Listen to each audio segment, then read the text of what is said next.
Selon Apocalypse 9.4, l'humanité entière serait victime d'une attaque fulgurante d'esprits mauvais qui n'épargne personne. Jeunes et vieux, filles ou garçons, clergés et laïcs, administrateurs et médecins et tous les autres secteurs en seraient victimes. L'immoralité croissante, la dépravation des mœurs et la perversion de la société ne sont que l'émanation de cette attaque. Si celle-ci est avérée, comment se déroule-t-elle sur le terrain?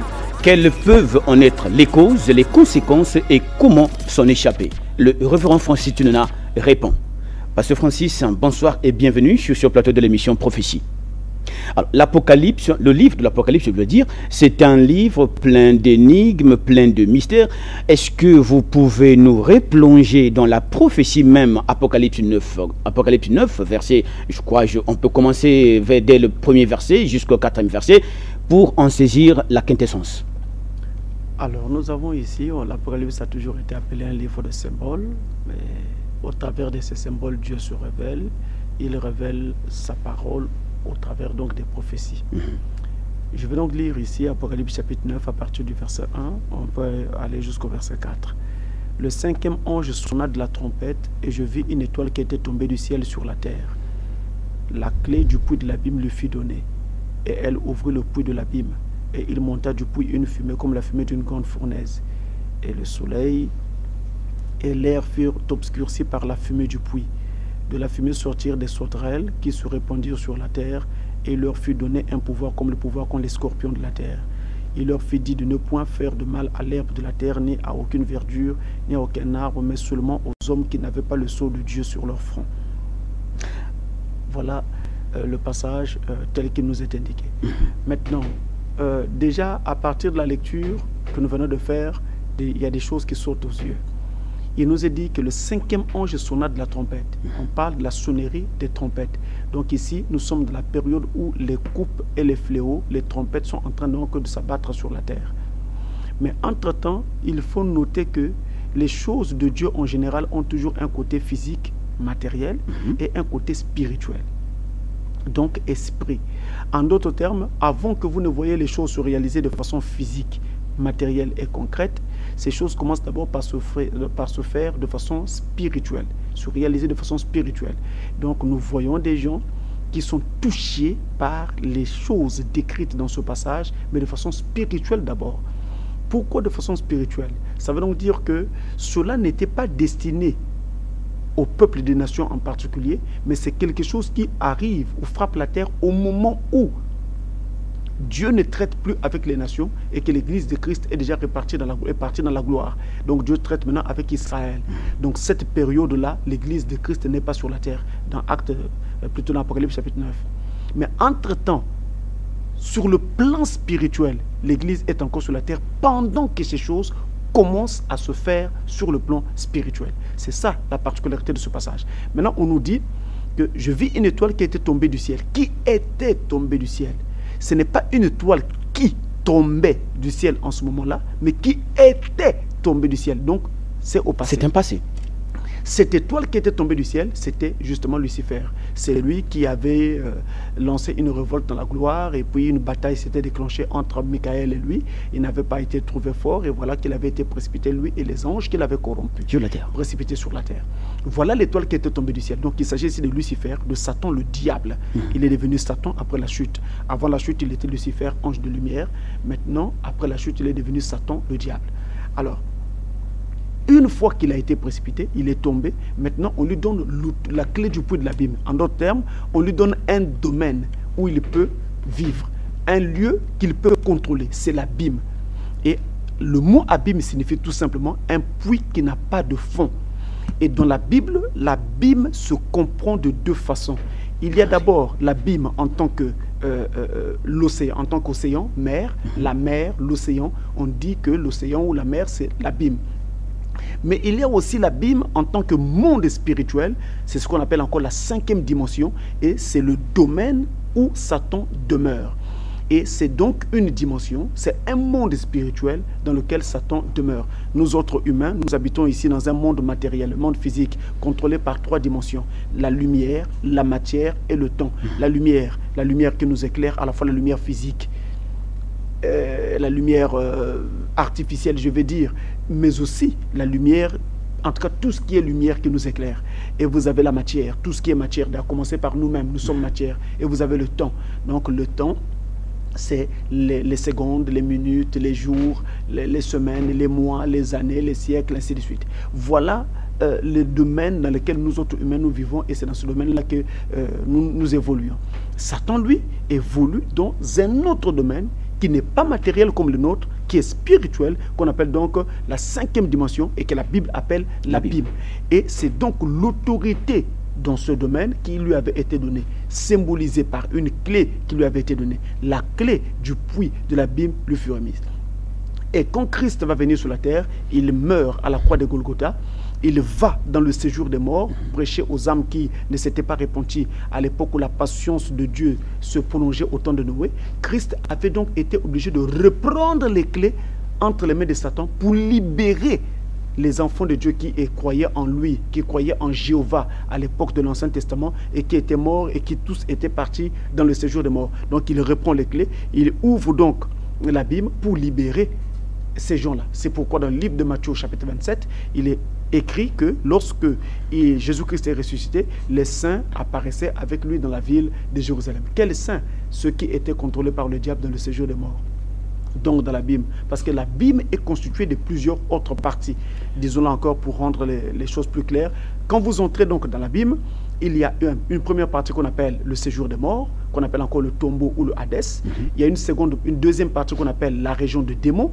Et il y a une troisième partie plus profonde qu'on appelle donc l'enfer. Voilà les trois parties qui forment l'abîme ou la 5e dimension.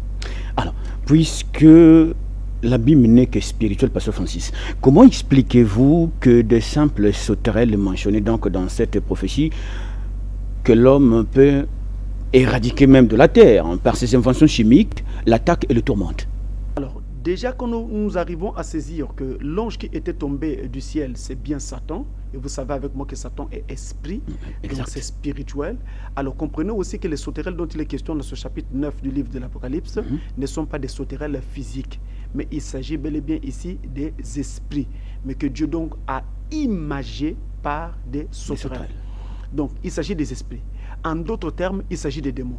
Quand Satan a mené sa révolte au ciel, il avait pu corrompre les 2/3 des anges du ciel.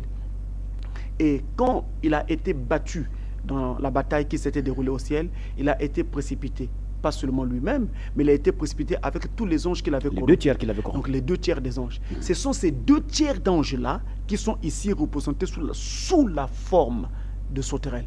Je dis bien présentés, sinon représentés sous la forme des sauterelles. Mais ce sont des anges. Et ce sont ces anges-là qu'on appelle ici sauterelles et que nous appelons en fait des démons. Voilà, ce sont donc ces démons-là qui vont donc attaquer les hommes et qui sont en train déjà d'attaquer donc les hommes.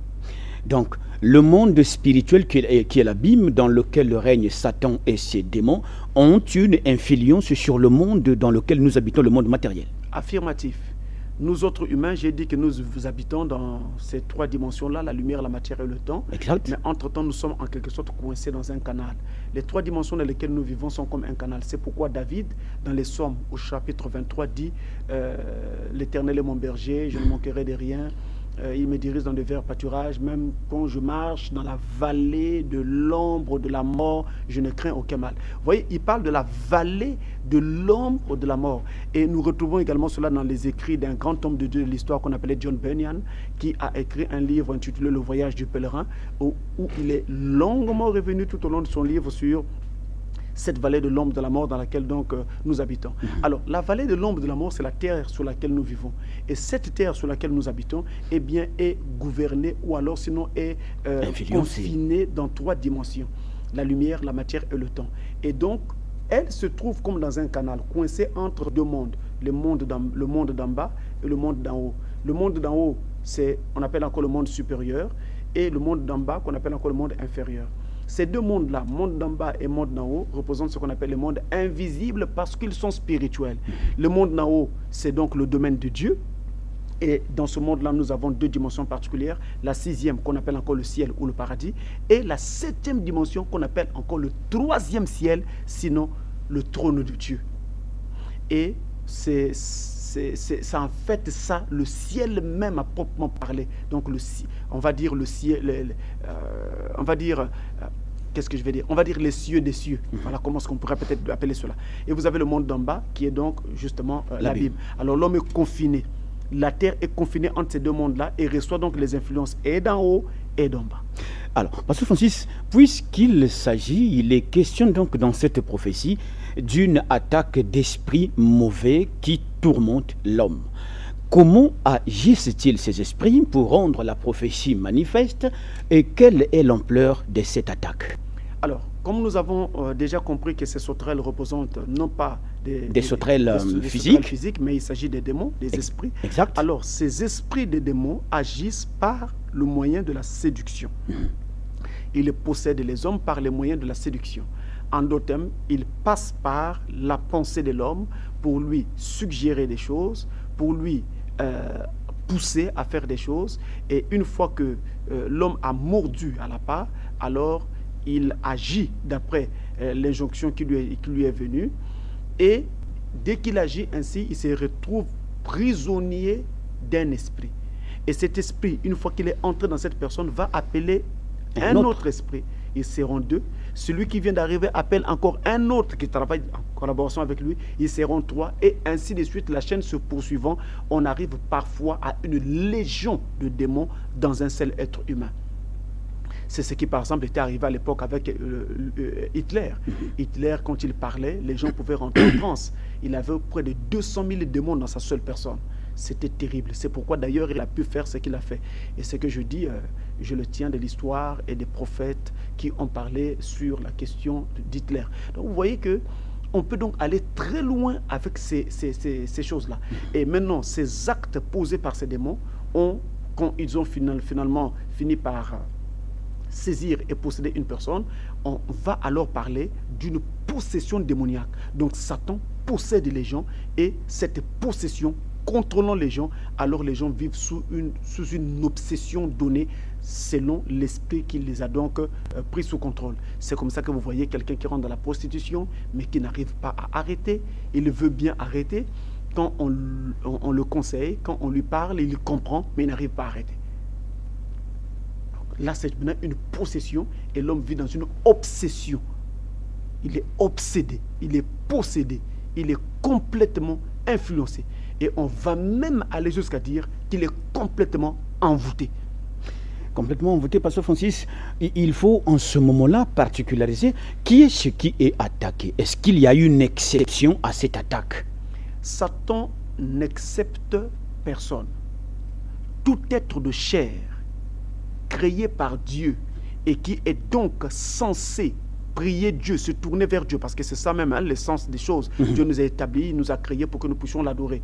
Mais Satan donc essaie donc de gagner ces gens-là pour que justement ils s'éloignent de Dieu et le servent lui. C'est la guerre, c'est comme une guerre de leadership en fait, qui va gagner le plus grand nombre de gens et qui aura le monopole ou le leadership sur les gens. Donc c'est une guerre comme ça qui est déclenchée et Satan n'épargne personne. Et votre niveau spirituel ne compte pas. Satan, vous n'êtes pas immunisé, vous n'êtes pas vacciné contre les attaques de Satan. Alors, si telle est l'ampleur donc de cette attaque, Pasteur Francis, ce qui veut dire qu'aucune sphère de la vie sociale, de la vie humaine n'est épargnée. L'Église y comprise. L'homme... Si déjà l'Église qui constituait le seul refuge de l'homme contre, je dirais, l'attaque des esprits mauvais ou l'attaque de Satan a été attaquée, révérend, il faut aller tout de suite nous montrer comment celle-ci a-t-elle été rangée par ces esprits. Vous devez noter qu'il n'y a pas activité s'il n'y a pas un acteur. C'est exact. Donc il faut qu'il y ait un acteur pour qu'on ait une activité. Il faut qu'il y ait quelqu'un qui agisse, qui acte pour qu'on ait une activité. Maintenant, quand on a, combien même que nous avons une pluralité d'activités sur la terre, il y a donc des hommes dans ces différents secteurs d'activité qui donc font ces activités et j'ai presque envie de dire qui donc personnifient cette activité. Exact. Alors, qui dit homme, puisque c'est l'homme qui est attaqué, Satan donc va attaquer l'homme partout où il va et peu importe l'activité dans laquelle il se réfugie. Peu importe le domaine. Peu importe le domaine, Satan va aller jusque dans ce domaine-là et va l'attaquer, lui, pour atteindre son âme, mais va aussi attaquer son activité pour le plier et faire sommation sur lui et l'obliger à se soumettre donc aux forces qui sont en train de tourner autour de lui. Voilà ce qui se passe. Donc même les activités humaines aujourd'hui sont possédées par le diable. Il n'y a pas une seule activité aujourd'hui sur la terre que Satan n'a pas infiltrée. Si même nous parlons de l'Église qui a été infiltrée, ce qui est hautement grave. Et là, nous touchons une question hautement sensible. Puisque je dis qu'elle constituait entre-temps le refuge, le seul refuge mais Satan est entré là-dedans, parce que l'homme est là présent dans cette activité-là. C'est l'homme qui travaille pour Dieu. C'est l'homme qui travaille dans l'Église. Et Satan est entré pour justement rendre l'Église faible, rendre l'Église malade, parce que c'est le seul moyen pour Satan de faire en sorte que ces attaques qu'il va lancer, en faisant quoi exactement dans l'Église? Qu'est-ce que Satan fait dans le sens, pratiquement sur le terrain, il fait quoi pour que l'Église tombe si bas? Alors, je reviens d'abord pour dire que Satan donc arrive à toucher donc l'Église pour faire que il réussisse à faire que l'homme soit vulnérable. L'Église a pour mission d'éveiller les consciences. L'Église a pour mission de jeter de la lumière de Dieu dans les consciences des hommes. L'Église a pour mission de pincer la conscience des gens pour les amener à être veillants.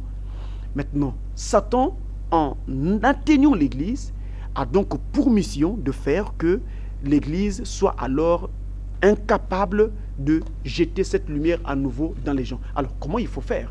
C'est simple. Satan a tout fait pour pervertir l'enseignement biblique.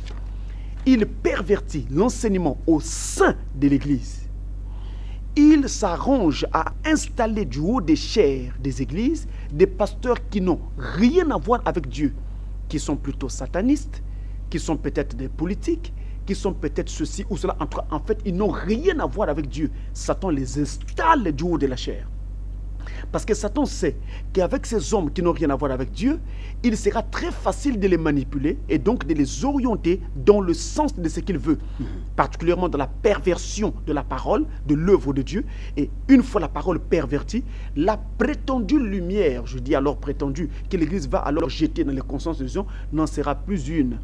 Ce sera maintenant une confusion totale. Donc, ça sera des ténèbres plutôt qui vont être jetées dans les consciences et non plus de la lumière. Un aveugle conduisant un aveugle. Et alors, Satan aura alors gagné. Il pourra alors lancer toutes sortes d'attaques. Il pourra alors lancer toutes sortes d'inventions et d'innovations. Il pourra introduire toutes sortes d'idées nouvelles, de façons de vivre nouvelles, mais qui n'auront rien à voir avec la parole de Dieu, qui seront contraires à la parole de Dieu. Mais plus personne ne sera capable d'identifier la supercherie de Satan et de dénoncer cela parce que la lumière n'est plus. Voilà ce que Satan fait. C'est justement cela son action. Enlever la parole et remplacer le mensonge et les ténèbres. Est-ce que l'on peut considérer comme une attaque le discrédit qu'on porte sur le nom de Jésus, qui serait devenu William Branham, Jésus qui n'est plus Jésus donc de Nazareth, qu'on trouve même en Afrique? Sans faire de polémique, je voudrais simplement que vous compreniez que Satan, en attaquant toutes les sphères d'activité des hommes, son but est de faire que chacune de ces sphères ne produise plus le but initial pour lequel cette activité était donc établie. Donc il inverse les rôles, il inverse les buts, il change les choses et donc introduit donc une sorte de supercherie qui fait que on n'arrive plus aux mêmes fins, aux fins qu'on s'était assignées dès le départ. Et donc, dans l'Église, notre adoration est portée vers un seul, le Seigneur Dieu Tout-Puissant. Les Hébreux l'appelaient Jéhovah et les chrétiens authentiques l'appellent le Seigneur Jésus-Christ. Si on amène cette adoration sur quelqu'un d'autre, quelqu'un qui porterait n'importe quel autre nom que celui de Jésus-Christ, eh bien en ce moment-là, nous voyons la main de Satan derrière. Et les chrétiens authentiques le voient comme moi. À en croire vos propos, révérend Francis, puisque l'Église qui constituait le seul refuge pour nous, espèces humaines, pour se protéger ou se prémunir contre cette attaque d'esprits mauvais, si déjà l'Église a été saccagée, que reste-t-il de nos écoles? Que reste-t-il de nos familles? Que reste-t-il de nos hôpitaux et de tous les secteurs d'activité de l'homme? Vous savez, je crois que ceux qui travaillent dans nos écoles, dans nos hôpitaux et tout le reste font ce qu'ils peuvent, ils donnent le meilleur d'eux-mêmes.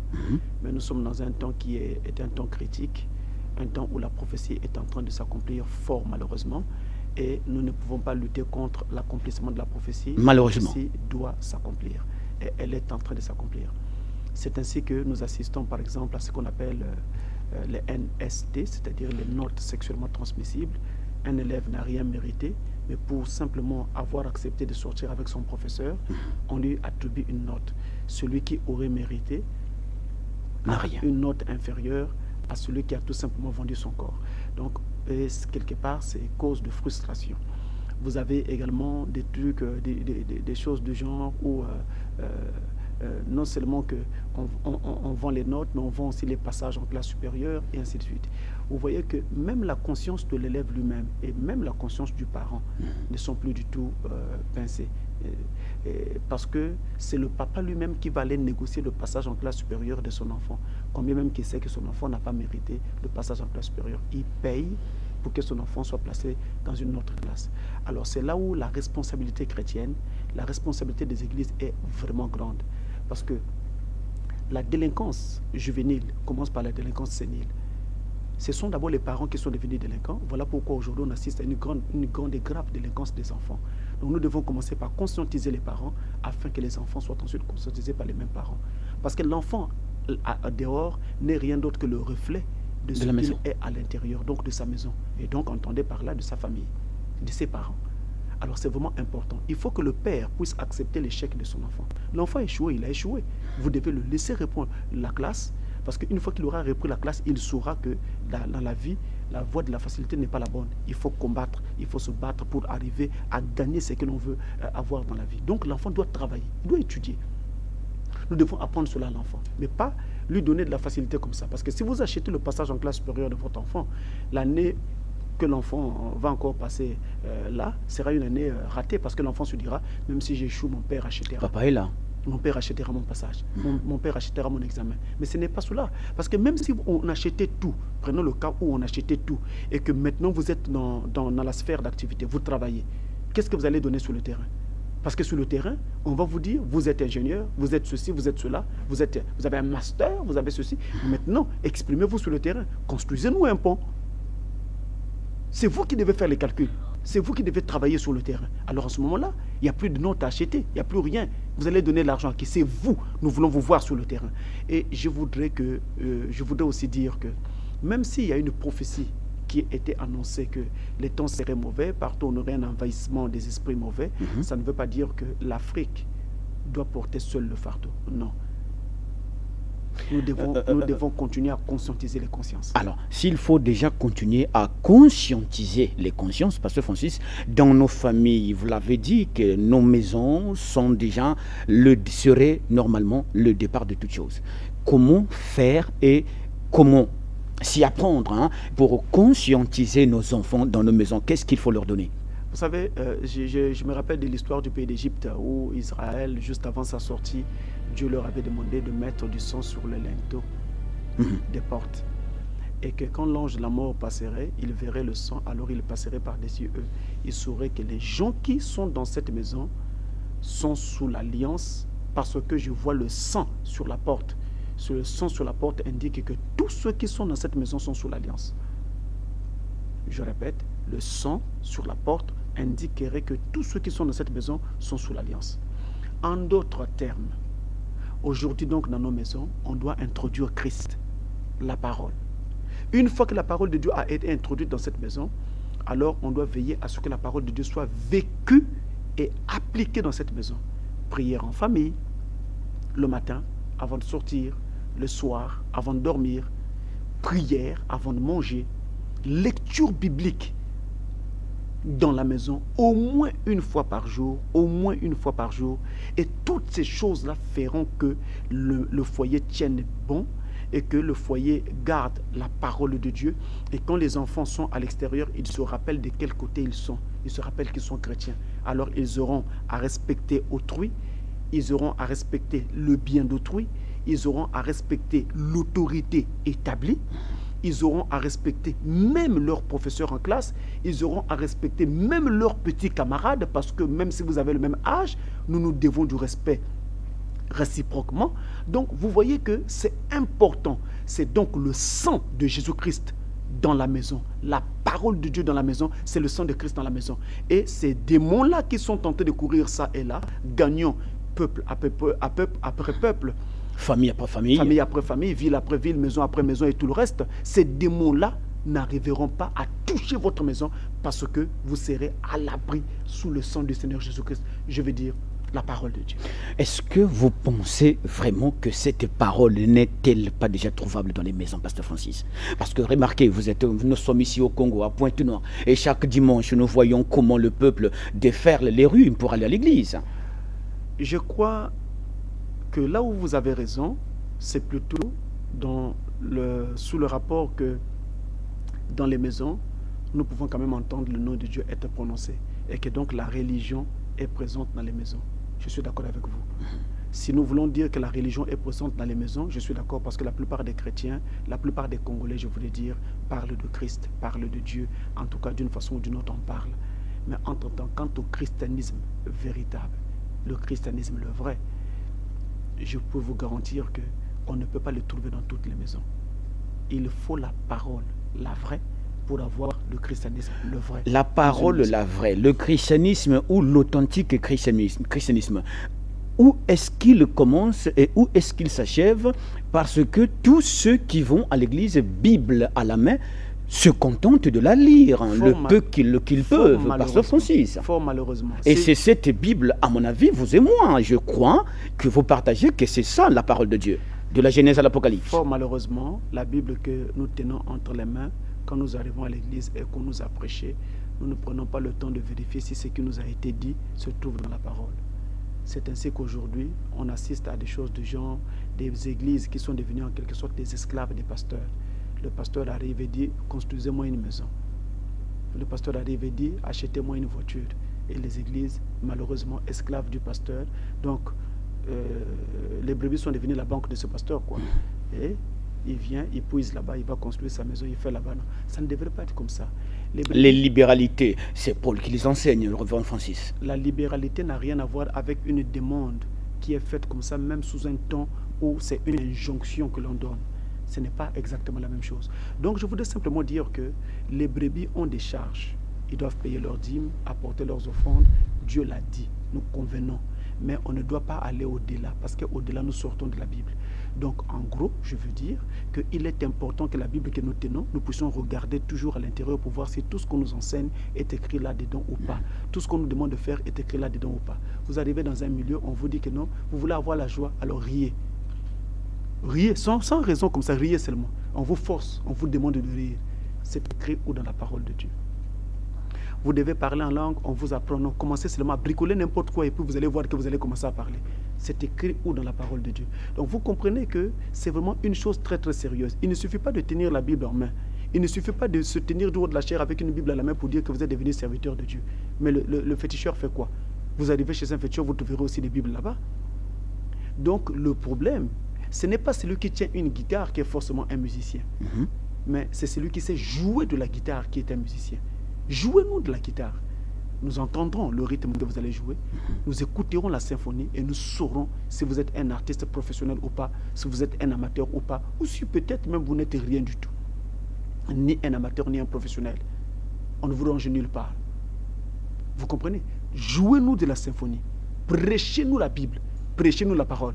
Si vous l'amenez avec l'exactitude demandée par Dieu, nous saurons que vous êtes un envoyé de Dieu. Pasteur Francis, merci. C'est bon. C'est donc sur les propos du révérend Francis Tununa que nous mettons fin à notre entretien qui a porté sur l'attaque des sauterelles. Merci de nous avoir suivis, mais entre-temps, restez fidèles au programme de Canal 7, la chaîne qui vous emmène au-delà de l'imagerie populaire. Merci, à très bientôt. Le message continue sur canal-7.net.